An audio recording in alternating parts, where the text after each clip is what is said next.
भिकारन। सड़क के किनारे खड़ा एक दोस्त का इंतज़ार कर रहा था।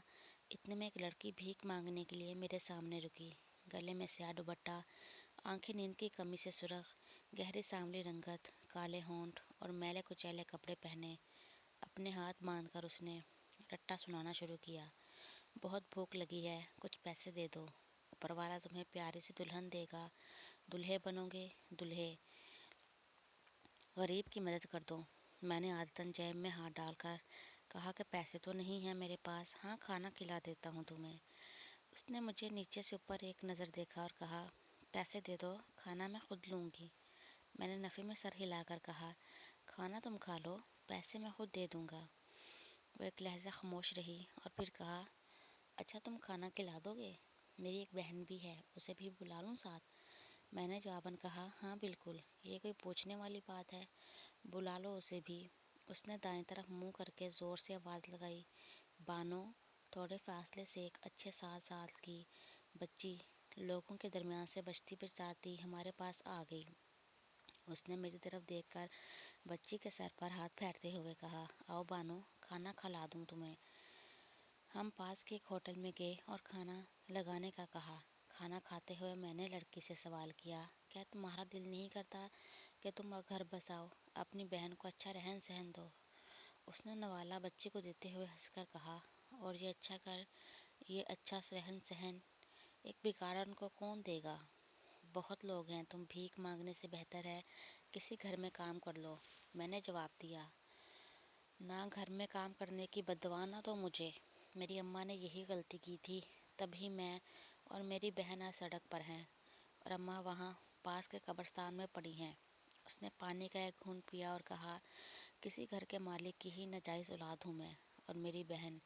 उस आंखों में आंसू थे। उसने ठंडी आह भरकर कहा, मैं नहीं चाहती मेरी औलाद भी मेरी तरह सड़कों पर हो, तभी घर में काम नहीं करती।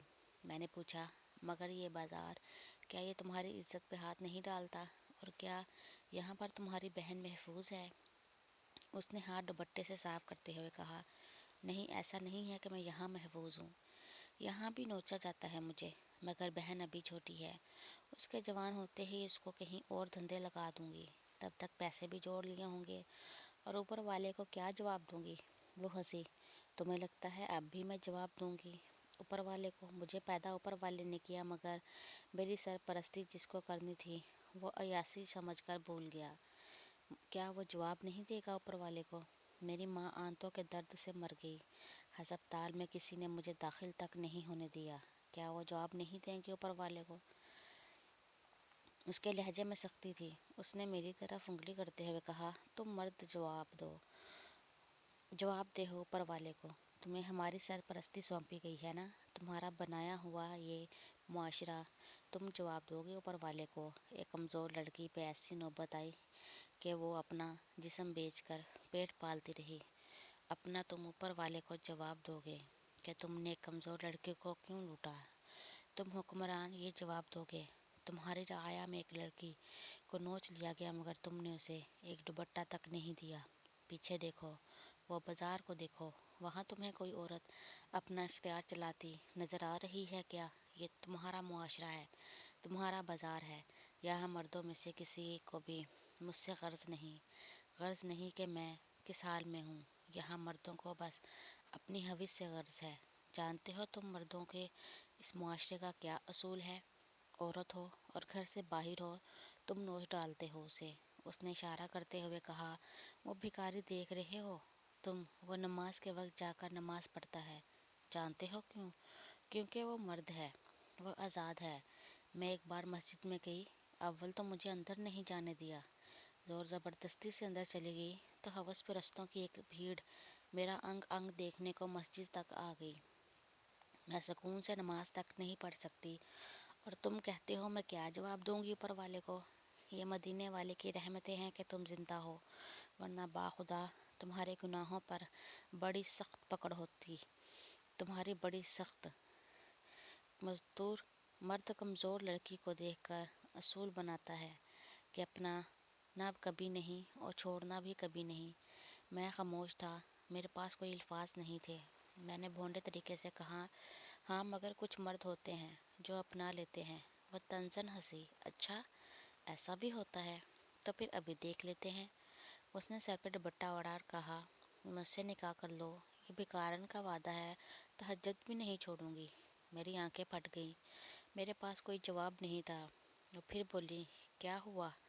اچھے مرد ہو نا تم، تو دے دو ایک مظلوم کو سہارا۔ میں خاموش تھا۔ جواب دو نا۔ مرد تو یہ کہتے ہیں کہ کچھ مرد ہوتے ہیں، مگر وہ کچھ مرد پتہ نہیں کہاں ہوتے ہیں۔ میں نے تو کبھی نہیں دیکھے۔ میں نے جب بھی دیکھے تمہارے جیسے مرد ہی دیکھے۔ یہاں کوئی اپنانے والا نہیں، اور بھلا اپنائے گا کیوں؟ اسے گھر سے بے دخل تو نہیں ہونا، نہ ہی لوگوں کی باتیں سن کر جینا ہوتا ہے کہ دیکھو عزت دار ہو کر ایک بد چلن کو گھر میں لایا ہے۔ وہ زور سے ہنسی۔ پتہ نہیں تم مردوں کے نزدیک عزت کیا ہے؟ تم باہر کی عورت کو گھورنے، چپکے سے منہ کالا کرنے اور سفید کاٹن پہننے کو عزت کہتے ہو، مگر حقیقت ہے میں عزت و احترام ہے وہ رتبہ جو تم ایک مجھ جیسے لے عزت کو دیتے ہو، اور تم یہ کبھی نہیں کرتے، کبھی بھی نہیں۔ میری سماعت اور بصارت جواب دے گئی۔ میں نہیں جانتا وہ کب خاموش ہوئی، کہاں خاموش ہوئی اور کب چلی گئی۔ بس وہ چلی گئی جب بھی مجھے ہوش آیا۔